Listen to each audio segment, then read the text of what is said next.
Hello hi and नमस्कार मेरे प्रिय दोस्तों। और मैं बात करने वाली हूँ आज अस्थमा के बारे में। और आपको मेरे नाम के बारे में पता होगा, रजनी, और मेरे चैनल का नाम है विथ रजनी ताई।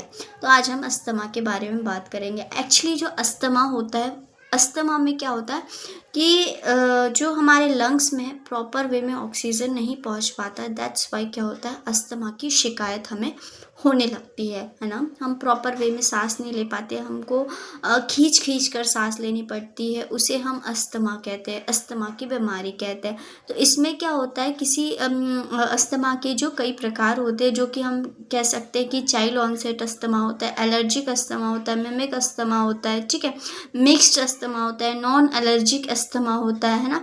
एडल्ट ऑनसेट अस्थमा में भी occupational asthma, aspirin institute asthma रहता है, ठीक है।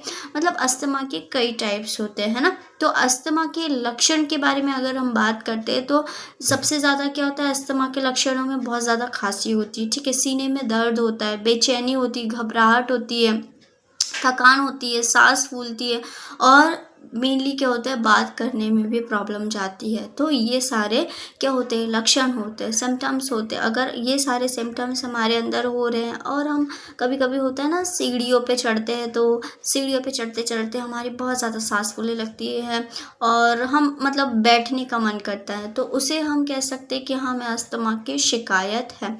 तो हमें क्या करना चाहिए इन सब से बचने के लिए?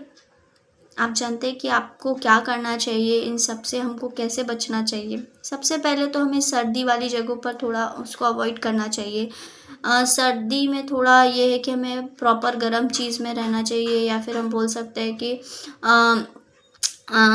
भीगना नहीं चाहिए, कोल्ड ड्रिंक नहीं खाने चाहिए, बर्फ़ जैसी चीज़ों को हमें अवॉइड करना चाहिए। हमें बर्फ़ वगैरह ये सारी चीज़ें अवॉइड करना चाहिए, ठंडी चीज़ें हमको नहीं खानी चाहिए।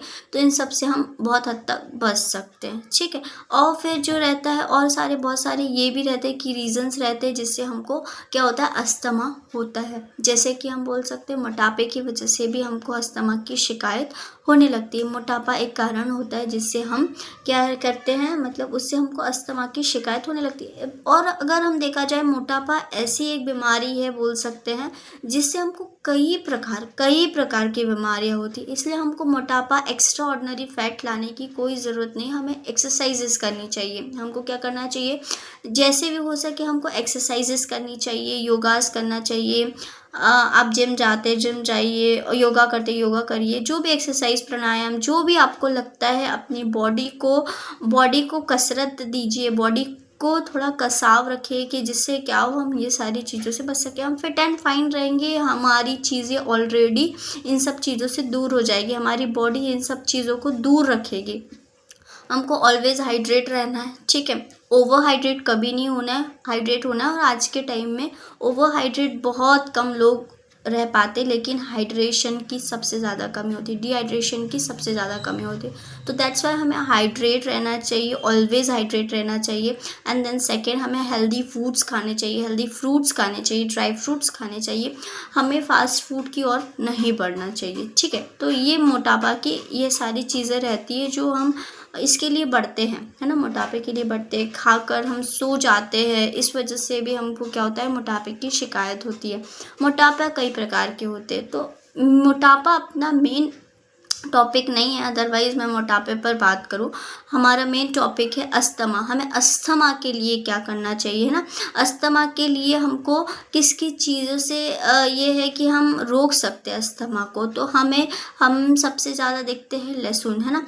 लहसुन की कलियों को क्या करना है, 5 कलियों को लेना है, और 30 ml दूध में हमको उसको उबाल लेना है, या फिर बोल सकते हैं पकाना है, और फिर हमको उसका यूज़ करना, उसका सेवन करना, उसको पीना है ना। उससे क्या होगा, उससे ये होगा कि आप धीरे धीरे करके उसको चीज़ को दूर कर सकते, अस्थमा की शिकायत को हमें दूर कर सकते। अभी हम ये सिर्फ आयुर्वेदिक उपचार के बारे में बात करें कि हमको कैसे, किस तरीके से हमको देसी घरेलू नुस्खे से ठीक करना अपने अस्थमा की बीमारी को। हमें क्या, दूसरा चीज़ क्या रहता है, अदरक की गर्म चाय में लहसुन की 2 पीसी कलियां मिलाकर पीने से भी क्या होता है, अस्थमा नियंत्रित रहता है, ठीक है। और हमको अजवाइन लेना है, उसको उसको किस में उबालना है, पानी में उबालना है, और वो भाप भी हमको लेना है। क्या, अस्थमा के टाइम पे जब ऐसी चीज़ें होती, अस्थमा होता है, हमको शिकायत होती है, सांस लेने में प्रॉब्लम हो रही है, तो हमको अजवाइन के पानी का भाप लेना है, और हो सके तो अजवाइन का पानी भी हमको पीना है। ठीक है, तो इससे भी बहुत हद तक क्या होता है, बचाव हो जाता है। तो ये सारी चीज़ें रहती है बचने के लिए हमको, कि हम कैसे बच सकते हैं। ये सारे घरेलू नुस्खे मैंने आपको बताया है, और आप चाहे तो आप, अगर ये ठीक नहीं हो पा रहा है, फिर भी आपको लग रहा है ये ठीक नहीं हो रहा है, अगर ये प्रॉपर वे में लेते, ये है कि आप ठीक हो सकते हैं। अगर फिर भी ऐसा नहीं होता है तो आप अपने डॉक्टर के पास जाइए और उनके साथ कंसल्ट करें। ठीक है, इससे क्या होगा कि आपको आपकी प्रॉपर वे में ट्रीटमेंट होगा, मेडिसिन्स दी जाएगी, एंड वो प्रॉपर वे में आपको ठीक करने की कोशिश करेंगी। वो जो मेडिसिन्स रहेगी जो डॉक्टर प्रिस्क्राइब करते हैं, उनके थ्रू भी आप ठीक हो सकते हैं। सबसे पहले आप घरेलू नुस्खे से शुरुआत करें, और देन फिर उसके बाद में आप डॉक्टर के पास जाएं।